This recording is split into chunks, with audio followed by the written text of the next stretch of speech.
Welcome back to news TV 84 break ਤੋਂ ਬਾਅਦ ਹੁਣ ਅਸੀਂ ਕਾਇਨਾਤ ਤੋਂ ਸਰਦਾਰ ਸੁਖਮਿੰਦਰ ਸਿੰਘ ਹੰਸਰਾ ਮੀਡੀਆ ਪਰਸਨੈਲਿਟੀ ਨਾਲ ਗੱਲਬਾਤ ਕਰਦੇ ਹਾਂ। ਇਹਨਾਂ ਦੇ ਵਿਸ਼ੇਸ਼ ਸੱਦੇ ਤੇ ਸਰਦਾਰ ਜਸਵੰਤ ਸਿੰਘ ਖਾਲੜਾ 1995 ਵਿੱਚ ਕੈਨੇਡਾ ਆਏ ਸਨ, ਜਿੱਥੇ ਕਿ ਉਹਨਾਂ ਨੇ ਕੈਨੇਡੀਅਨ ਸਿੱਖਾਂ ਕੈਨੇਡੀਅਨ ਸਿੱਖਾਂ ਮੈਂਬਰ ਪਾਰਲੀਮੈਂਟਸ ਅਤੇ ਹਿਊਮਨ ਰਾਈਟਸ ਆਰਗੇਨਾਈਜੇਸ਼ਨ ਦੇ ਸਾਹਮਣੇ ਅਣਪਛਾਤੀਆਂ ਲਾਸ਼ਾਂ ਬਣਾ ਦਿੱਤੇ ਗਏ ਸਿੱਖ ਨੌਜਵਾਨਾਂ ਦੀ ਕਹਾਣੀ ਬਿਆਨ ਕੀਤੀ ਸੀ। ਕੈਨੇਡਾ ਤੋਂ ਵਾਪਸ ਜਾਣ ਤੋਂ ਬਾਅਦ ਕੁਝ ਹਫ਼ਤੇ ਬਾਅਦ ਸਰਦਾਰ ਜਸਵੰਤ ਸਿੰਘ ਖਾਲੜਾ ਨੂੰ ਅੰਮ੍ਰਿਤਸਰ ਤੋਂ ਉਹਨਾਂ ਦੇ ਘਰ ਦੇ ਬਾਹਰੋਂ ਚੁੱਕ ਕੇ ਇੱਕ ਅਣਪਛਾਤੀ ਲਾਸ਼ ਬਣਾ ਦਿੱਤਾ ਗਿਆ ਸੀ। ਅੱਜ ਅਸੀਂ ਹੰਸਰਾ ਸਾਹਿਬ ਨਾਲ ਇਸ ਵਿਸ਼ੇ ਤੇ ਵਿਸ਼ੇਸ਼ ਗੱਲਬਾਤ ਕਰਾਂਗੇ, ਜਿਹੜੇ ਕਿ ਇਸ ਵੇਲੇ ਸਾਨੂੰ ਫੋਨ ਲਾਈਨ ਤੇ ਜੁੜ ਚੁੱਕੇ ਨੇ।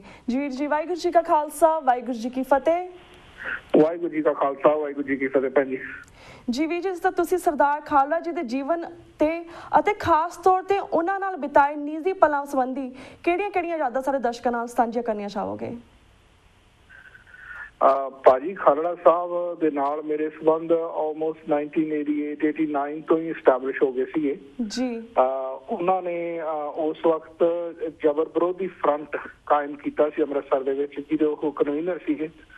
ਤੇ ਮੈਂ ਉਹਨਾਂ ਨੂੰ ਸਮੇਂ ਦਰ ਸਮੇਂ ਆਪਣੇ ਰੇਡੀਓ ਤੇ ਇੰਟਰਵਿਊ ਦੇ ਲਈ ਬੁਲਾਉਂਦਾ ਹੁੰਦਾ ਸੀ, ਕਿਉਂਕਿ ਸਾਡੇ ਜਿਹੜੇ ਸਰੋਤੇ ਸਨ ਉਹ ਖਾਲੜਾ ਸਾਹਿਬ ਦਾ ਜਿਹੜਾ ਲੌਜਿਕ ਸੀਗਾ, ਜੋ ਸਿੱਖਾਂ ਦੇ ਨਾਲ ਧੱਕਾ ਹੋਇਆ ਸੀ, ਕਿਉਂਕਿ ਜਬਰ ਵਿਰੋਧੀ ਫਰੰਟ ਲੈ ਕੇ ਅੱਗੇ ਤੁਰੇ ਸੀ, ਉਹਨੂੰ ਲੋਕਾਂ ਦੇ ਉੱਤੇ ਬੜਾ ਅਸਰ ਕਰਦੇ ਹੁੰਦੇ ਸੀ ਉਹਨਾਂ ਦੇ ਜਿਹੜੇ ਲਫ਼ਜ਼ ਹੁੰਦੇ ਸਨ।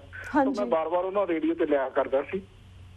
ਉਸ ਤੋਂ ਬਾਅਦ ਫਿਰ ਉਹਨਾਂ ਨੇ ਹਿਊਮਨ ਰਾਈਟਸ ਦਾ ਵਿੰਗ ਬਣਾ ਲਿਆ। ਅਕਾਲੀ ਦਲ, ਸ਼੍ਰੋਮਣੀ ਅਕਾਲੀ ਦਲ ਬਾਦਲ ਦਾ ਜਿਹੜਾ ਹਿਊਮਨ ਰਾਈਟਸ ਵਿੰਗ ਸੀ, ਉਹਦੇ ਉਹ ਚੇਅਰ ਬਣ ਗਏ। ਉਸ ਤੋਂ ਬਾਅਦ ਉਹ ਕੈਨੇਡਾ ਆਏ ਤੇ ਕੈਨੇਡਾ ਉਸ ਵਕਤ ਨਖੀਲਾ Punjab television programme the I believe ਪਹਿਲੀ ਜਾਂ ਦੂਸਰੀ ਐਨਵਰਸਰੀ ਸੀਗੀ 1995 ਦੇ ਵਿੱਚ, ਆਈ ਥਿੰਕ ਦੂਸਰੀ ਐਨਵਰਸਰੀ ਸੀ। ਉਸ ਸਮੇਂ ਦੇ ਉੱਤੇ ਉਹ ਸਾਡੇ ਮੈਂਬਰ ਪਾਰਲੀਮੈਂਟ ਕੈਨੇਡਾ ਦੇ ਕੋਲੀਨ ਬੋਮੀਆ ਦੇ ਸੱਦੇ ਉੱਤੇ ਐਕਚੁਅਲੀ ਕੈਨੇਡਾ ਆਏ ਸਨ। ਤੇ ਸਾਡੀ ਖੁਸ਼ਕਿਸਮਤੀ ਸੀ ਕਿ ਅਸੀਂ ਉਸੇ ਟਾਈਮ ਦੇ ਉੱਤੇ ਹੀ ਨਖੀਲਾ ਪੰਜਾਬ ਦੀ ਐਨਵਰਸਰੀ ਮਨਾਈ 10 ਅਪ੍ਰੈਲ 1995 ਨੂੰ। ਡਾਕਟਰ ਅਮਰਜੀਤ ਸਿੰਘ ਹੋਰੀ ਵੀ ਅਸੀਂ ਸੱਦੇ ਹੋਏ ਸਨ, ਬੁਲਾਏ ਹੋਏ ਸਨ, ਤੇ ਖਾਲੜਾ ਸਾਹਿਬ ਵੀ ਉਸ ਵਕਤ ਉੱਥੇ ਆਏ ਹੋਏ ਸਨ, ਤੇ ਹਜ਼ਾਰਾਂ ਦੀ ਤਾਦਾਦ ਦੇ ਵਿੱਚ ਡਿਕਸੀ ਰੋਡ ਗੁਰਦੁਆਰਾ ਸਾਹਿਬ ਵਿਖੇ ਸੰਗਤ ਪਹੁੰਚੀ ਹੋਈ ਸੀ, ਜਿੱਥੇ ਉਹਨਾਂ ਦੀ ਜਿਹੜੀ ਹਿਸਟੋਰੀਕਲ ਸਪੀਚ, ਜਿਹੜੀ ਕਿ ਅੱਜ ਦੁਨੀਆ ਦੇ ਕੋਨੇ-ਕੋਨੇ ਵਿੱਚ ਸਮੁੱਚਾ ਸਿੱਖ ਜਗਤ ਬਾਰ-ਬਾਰ ਆਪਣੇ ਟੈਲੀਵਿਜ਼ਨਾਂ ਦੇ ਉੱਤੇ ਜਾਂ ਆਪਣੀਆਂ ਕੰਪਿਊਟਰ ਸਕਰੀਨਾਂ ਉੱਤੇ ਵੇਖ ਰਿਹਾ, ਉਹ ਸਪੀਚ ਹੈ ਉਸ ਵੇਲੇ ਦੀ ਖਾਲੜਾ ਸਾਹਿਬ ਦੀ।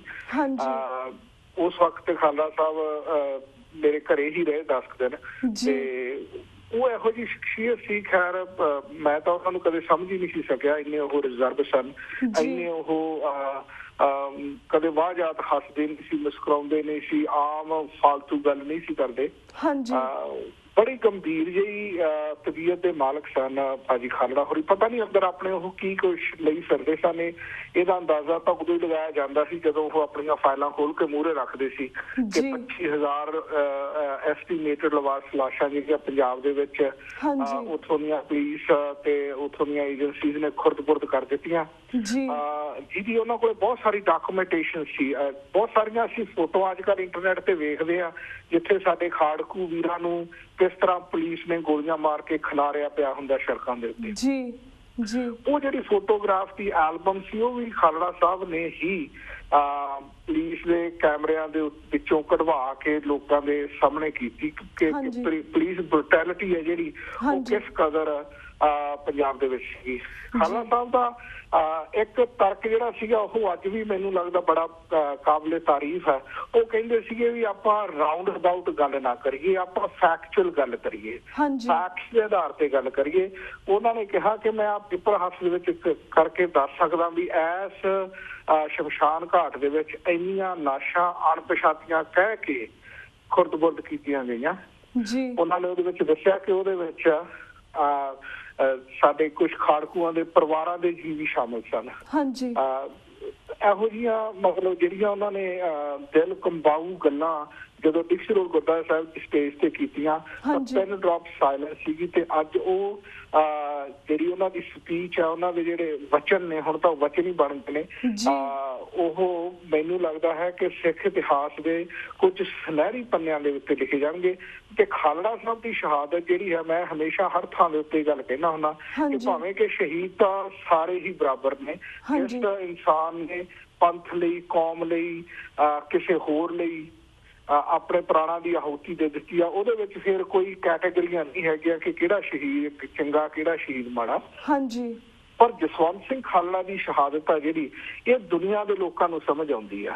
ਜੀ ਜੀ। ਕੈਨੇਡਾ ਵਰਗੀਆਂ ਪੋਲੀਟੀਕਲ ਪਾਰਟੀਆਂ, ਸਾਡੀ NDP ਦੀ ਪਾਰਟੀ ਆ, ਉਹਨਾਂ ਨੇ ਵੀ ਜਸਵੰਤ ਸਿੰਘ ਖਾਲੜਾ ਦੇ ਮਿਸ਼ਨ ਨੂੰ ਅਡਾਪਟ ਕੀਤਾ ਹੋਇਆ। ਹਾਂਜੀ। ਭਾਵੇਂ ਕਿ ਗੱਲਾਂ ਸਿੰਬੋਲਿਕ ਹੀ ਨੇ, ਪਰ ਉਹਨਾਂ ਨੂੰ ਸਮਝ ਆਇਆ ਕਿ ਇੱਕ ਬੰਦਾ ਜਿਹੜਾ ਹੈ ਇਹ ਲਵਾਰਸ ਲਾਸ਼ਾਂ ਲੱਭਦਾ ਫਿਰਦਾ ਸੀ ਪੰਜਾਬ ਦੇ ਵਿੱਚ, ਤੇ ਉਸ ਨੂੰ ਪੰਜਾਬ ਦੀ ਹਕੂਮਤ ਨੇ, ਪੰਜਾਬ ਦੀ ਉਸ ਬੰਦੇਖਾਨੀ ਪੁਲਿਸ ਨੇ ਲਵਾਰਸ ਲਾਸ਼ ਬਣਾ ਕੇ ਰੱਖ ਦਿੱਤਾ। ਇਹ ਚੀਜ਼ ਇਹਨਾਂ ਮੁਲਕਾਂ ਦੇ ਵਿੱਚ ਅੱਜ ਇਹਨਾਂ ਨੂੰ ਸਮਝ ਪੈਂਦੀ ਆ। ਤੇ ਮੈਂ ਹਮੇਸ਼ਾ ਇਹ ਸੋਚਦਾ ਹੁੰਦਾ ਕਿ ਜਸਵੰਤ ਸਿੰਘ ਖਾਲੜਾ ਦੀ ਉਹ ਵਾਹਦ ਸ਼ਹਾਦਤ ਹੈ ਜਿਹੜੀ ਕਿ ਸਿੱਖ ਕੌਮ ਦੇ ਇਹ ਗਲੀ ਜਿਹੜਾ ਜੂਆ ਹੈ ਗੁਲਾਮੀ ਦਾ, ਇਸ ਨੂੰ ਲਾਉਣ ਦੇ ਵਿੱਚ ਕਾਰਗਰ ਸਿੱਧ ਹੋਏਗੀ। ਜੇ ਅਸੀਂ ਖਾਲੜਾ ਸਾਹਿਬ ਦੇ ਮਿਸ਼ਨ ਨੂੰ ਲੈ ਕੇ ਤੁਰ ਪਈਏ ਸਾਰੀ ਸਮੁੱਚੀ ਕੌਮ, ਤਾਂ ਸਾਨੂੰ ਦੁਨੀਆ ਦਾ ਕੋਈ ਬੰਦਾ ਨਾ ਅੱਤਵਾਦੀ ਕਹਿ ਸਕਦਾ, ਨਾ ਸਾਡੇ ਤੇ ਅੱਤਵਾਦੀਆਂ ਦਾ ਦੋਸ਼ ਲਾ ਸਕਦਾ, ਤੇ ਨਾ ਸਾਨੂੰ ਉਹ ਫਿਰ ਬਿਲਕੁਲ ਅਣਗੌਲਿਆਂ ਕਰ ਸਕਿਆ, ਕਿਉਂਕਿ ਉਹਨਾਂ ਦਾ ਕੇਸ ਵਾਜਬ ਸੀ।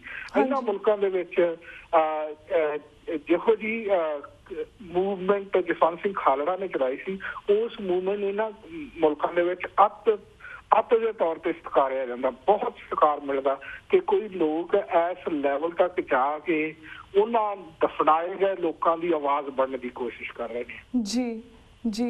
ਅੱਜ ਅਸੀਂ ਹੁਣ ਜਦੋਂ ਉਹਨਾਂ ਨੂੰ ਯਾਦ ਕਰ ਰਹੇ ਹਾਂ, ਉਹਨਾਂ ਦੀ ਐਨਵਰਸਰੀ ਹੈ, ਕਿਸੇ ਨੂੰ ਭੁੱਲ ਗਈ ਹੈ, ਕਿਸੇ ਨੂੰ ਯਾਦ ਹੈ, ਇਹ ਵੀ ਇੱਕ ਸਾਡੇ ਉੱਤੇ ਜਿਹੜਾ ਗੁਲਾਮੀ ਦਾ ਗਲਬਾ ਪਿਆ ਹੋਇਆ, ਇਹ ਉਹਦਾ ਹੀ ਕਾਰਨ ਆ ਕਿ ਜਸਵੰਤ ਸਿੰਘ ਖਾਲੜਾ ਨੂੰ ਅਸੀਂ ਸਿੰਬੋਲਿਕ ਤੌਰ ਤੇ ਯਾਦ ਕਰਦੇ ਹਾਂ, ਪ੍ਰੈਕਟੀਕਲ ਤੌਰ ਤੇ ਅਸੀਂ ਉਹਨਾਂ ਦੇ ਮਿਸ਼ਨ ਨੂੰ ਬਹੁਤ ਘੱਟ ਅਹਿਮੀਅਤ ਦਿੰਦੇ ਹਾਂ ਆਪਣੇ ਜੀਵਨ ਦੇ ਵਿੱਚ।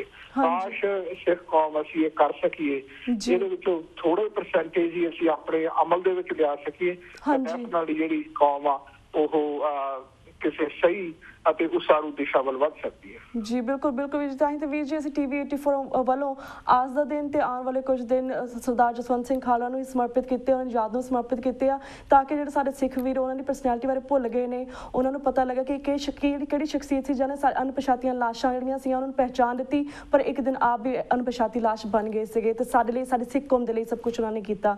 ਤੇ ਵੀਰ ਜੀ ਕਿਉਂਕਿ ਆਪਣਾ ਟਾਈਮ ਲਿਮਿਟਡ ਆ, we have 3 minutes left, so at the end I would like to ask you ਕਿ ਜਿਸ ਤਰ੍ਹਾਂ ਸੈਂਕੜਿਆਂ ਸਿੱਖ ਨੌਜਵਾਨਾਂ ਦੇ ਕਾਤਿਲ ਸਾਬਕਾ ਡਾਇਰੈਕਟਰ ਜਨਰਲ ਪੁਲਿਸ ਪੰਜਾਬ ਇਜ਼ਹਾਰ ਆਲਮ ਨੂੰ ਸੁਖਬੀਰ ਬਾਦਲ ਨੇ ਅਕਾਲੀ ਦਲ ਦਾ ਵਾਈਸ ਪ੍ਰੈਜ਼ੀਡੈਂਟ ਬਣਾਇਆ ਹੈ, ਤੁਸੀਂ ਇਸ ਬਾਰੇ ਕੀ ਕਹਿਣਾ ਚਾਹੋਗੇ ਵਿਦਿਨ 3 minutes?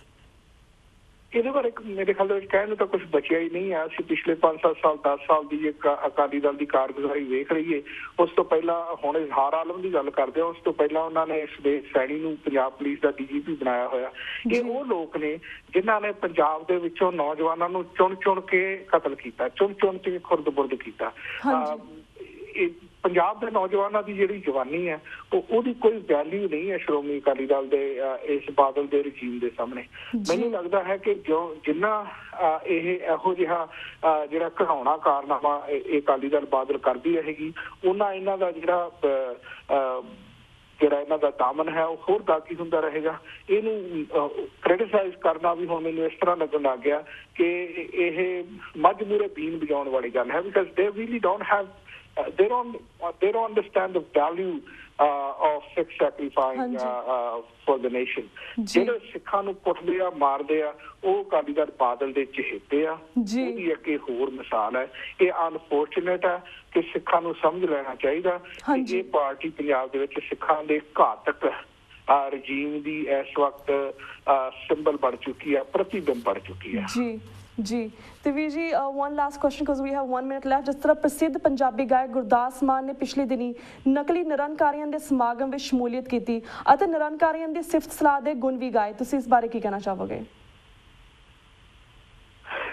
ਗੁਰਦਾਸ ਮਾਨ ਦੀ ਗੱਲ ਕਰੀਏ ਜੀ, ਗੁਰਦਾਸ ਮਾਨ ਲੋਕੀ ਕਹਿੰਦੇ ਆ ਕਿ ਸਦੀਆਂ ਦੇ ਵਿੱਚ ਇਹੋ ਜਿਹਾ ਸ਼ਾਇਦ ਪੰਜਾਬੀ ਗਾਇਕ ਜਾਂ ਪੰਜਾਬੀ ਲੇਖਕ ਪੰਜਾਬੀ ਸਾਹਿਤ ਦੇ ਨੂੰ ਨਾ ਮਿਲੇ। ਪਰ ਦੂਸਰੇ ਪਾਸੇ ਅਸੀਂ ਵੇਖਦੇ ਹਾਂ ਕਿ ਜਿੰਨੇ ਦੰਭੀ, ਜਿੰਨੇ ਫਰੇਬੀ ਡੇਰੇ ਨੇ, ਉਹਨਾਂ ਉੱਤੇ ਜਾ ਕੇ ਗੁਰਦਾਸ ਮਾਨ ਨਤਮਸਤਕ ਹੁੰਦਾ ਹਮੇਸ਼ਾ। ਗੁਰਦਾਸ ਮਾਨ ਨੇ ਕਦੇ ਵੀ ਸਿੱਖ ਵੈਲਿਊ ਨੂੰ ਸਮਝਿਆ ਹੀ ਨਹੀਂ ਹੈ, ਕਦੇ ਵੀ ਉਸਨੇ ਉਹਨਾਂ ਦੀ ਆਪਣੀ ਗਾਇਕੀ ਦੇ ਵਿੱਚ ਵੀ ਕਦੇ ਵੀ ਉਹਨਾਂ ਦੇ ਸਿੱਖ ਸਾਇਕੀ ਦੀ ਗੱਲ ਨਹੀਂ ਕੀਤੀ। ਗੁਰੂ ਸਾਹਿਬਾਨਾਂ ਦੀ ਇੱਕ ਅੱਧੀ ਗੱਲ ਕਰਕੇ, ਵਿੰਡੋ ਡਰੈਸਿੰਗ ਕਰਕੇ ਉਹ ਫਿਰ ਆਪਣੇ ਉਸੇ ਕੰਮ ਤੇ ਹੀ ਆ ਜਾਂਦੇ ਆ ਕਿ ਮੇਰੀ ਜਿੱਥੇ ਲੱਗੀ ਆ ਉੱਥੇ ਲੱਗੀ ਰਹਿਣ ਦੇ ਕਿ ਉਹ ਜਿਹੜਾ ਨਸ਼ੇੜੀ ਸਾਧ ਆ ਜੇ ਉਹਦੇ ਚਰਨਾਂ ਤੇ ਉਹਦੇ ਖੁਰੜਿਆਂ ਤੇ ਜਾ ਕੇ ਗੁਰਦਾਸ ਮਾਨ ਆਪਣਾ ਮੱਥਾ ਰਗੜਦਾ ਤੇ ਸਾਨੂੰ ਉਹ ਮੱਤਾ ਦਿੰਦਾ ਆਪਣੇ ਗੀਤਾਂ ਰਾਹੀਂ ਕਿ ਮੈਨੂੰ ਉੱਥੇ ਲੱਗੇ ਰਹਿਣ ਦਿਓ, ਤੁਸੀਂ ਜਿੱਥੇ ਮਰਜ਼ੀ ਲੱਗ ਜਾਓ। ਤਾਂ ਮੈਨੂੰ ਲੱਗਦਾ ਹੀ ਨਹੀਂ ਹੈ ਕਿ ਸਾਨੂੰ ਤੋਂ ਬਾਹਲੀ ਤਵੱਕੋ ਦੇਣੀ ਚਾਹੀਦੀ ਹੈ ਵੀ ਗੁਰਦਾਸ ਮਾਨ ਵਾਟ ਇਜ਼ ਗੁਰਦਾਸ ਮਾਨ। ਗੁਰਦਾਸ ਮਾਨ ਜਦੋਂ ਤੁਸੀਂ ਕੌਮ ਦੀ ਭਵਿੱਖ ਦੀ ਗੱਲ ਕਰਦੇ ਹੋ ਤਾਂ ਇਹ ਨਿੱਕੇ ਮੋਟੇ ਜਿਹੜੇ ਇਹਦੇ ਵਿੱਚ ਲੋਕ ਆਉਂਦੇ ਨੇ, ਮੈਨੂੰ ਲੱਗਦਾ ਕਿ ਇਹਨਾਂ ਦਾ ਕੋਈ ਵਜੂਦ ਹੁੰਦਾ ਹੀ ਨਹੀਂ। ਜੀ ਬਿਲਕੁਲ ਬਿਲਕੁਲ, ਥੈਂਕ ਯੂ ਵੀਰ ਜੀ ਕਿ ਤੁਸੀਂ ਆਪਣੇ ਇਹਨਾਂ ਮੁੱਦੇ ਨੂੰ ਵਿਸ਼ਵਾਸ ਸਾਂਝੇ ਕੀਤੇ ਹਨ। ਸਪੈਸ਼ਲੀ ਥੈਂਕ ਯੂ ਕਿ ਤੁਸੀਂ ਜਸਵੰਤ ਸਿੰਘ ਖਾਲੜਾ ਦੀਆਂ ਆਪਣੇ ਨਾਲ ਯਾਦਾਂ ਸਾਰੇ ਦਰਸ਼ਕਾਂ ਦੇ ਨਾਲ ਸਾਂਝੇ ਕੀਤੀਆਂ। Thank you so much for that. 30 second ਦੇ ਵਿੱਚ ਦੱਸਣਾ ਚਾਹੁੰਦਾ ਕਿ ਜਸਵੰਤ ਸਿੰਘ ਖਾਲੜਾ ਉਹਨਾਂ ਨੂੰ ਜਿਸ ਦਿਨ ਪੰਜਾਬ ਪੁਲਿਸ ਨੇ ਉੱਥੋਂ ਅਬਡਕਟ ਕੀਤਾ ਸੀ ਉਦੋਂ ਤਕਰੀਬਨ ਇੱਕ ਦਿਨ ਪਹਿਲਾਂ ਹੀ ਮੇਰੇ ਨਾਲ ਉਹਨਾਂ ਨੇ ਟੈਲੀਫੋਨ ਉੱਤੇ ਕਾਫੀ ਲੰਬੀ ਚੌੜੀ ਗੱਲਬਾਤ ਕੀਤੀ ਸੀ। ਮੈਂ ਮਤਲਬ ਆਪਣੇ ਆਪ ਨੂੰ ਖੁਸ਼ਕਿਸਮਤ ਸਮਝਦਾ ਕਿ ਉਸ ਪਵਿੱਤਰ ਰੂਹ ਦੇ ਨਾਲ ਮੈਂ ਕੁਝ ਸਮਾਂ ਵੀ ਬਿਤਾ ਸਕਿਆ, ਗੱਲਬਾਤ ਵੀ ਕਰ ਸਕਿਆ। ਈਵਨ ਮੇਰਾ ਸਾਰਾ ਪਰਿਵਾਰ ਅੱਜ ਵੀ ਮੇਰੇ ਬੱਚੇ ਜਸਵੰਤ ਸਿੰਘ ਖਾਲੜਾ ਨੂੰ ਯਾਦ ਕਰਕੇ ਕਈ ਵਾਰ ਲੰਬੀਆਂ ਗੱਲਾਂ ਕਰਦੇ ਆ। ਜੀ ਬਿਲਕੁਲ, ਥੈਂਕ ਯੂ ਸੋ ਮਚ ਵੀਰ ਜੀ ਕਿ ਤੁਸੀਂ ਆਪਣੀਆਂ ਯਾਦਾਂ ਸਾਰੇ ਦਰਸ਼ਕਾਂ ਨਾਲ ਸਾਂਝੀਆਂ ਕੀਤੀਆਂ। ਧੰਨਵਾਦ ਜੀ। ਤੇ ਹੁਣ ਵਾਹਿਗੁਰੂ ਜੀ ਕਾ ਖਾਲਸਾ ਵੀਰ ਜੀ ਤੇ ਵਾਹਿਗੁਰੂ ਜੀ ਕੀ ਫਤਿਹ। ਵੀਅਰਸ, ਆਜ਼ਾਦ ਹੋ ਗਿਆ ਤੁਹਾਡੇ ਕੋਲ ਟਾਈਮ ਲੈਣ ਦਾ ਵੀ ਆਜ਼ਾਦ ਹੋ ਗਿਆ। ਕੱਲ ਨੂੰ ਮਿਲਾਂਗੇ ਸੇਮ ਟਾਈਮ ਸੇਮ ਸ਼ੋ ਤੇ, ਤਦ ਤੱਕ ਲਈ ਵਾਹਿਗੁਰੂ ਜੀ ਕਾ ਖਾਲਸਾ ਵਾਹਿਗੁਰੂ ਜੀ ਕੀ ਫਤਿਹ।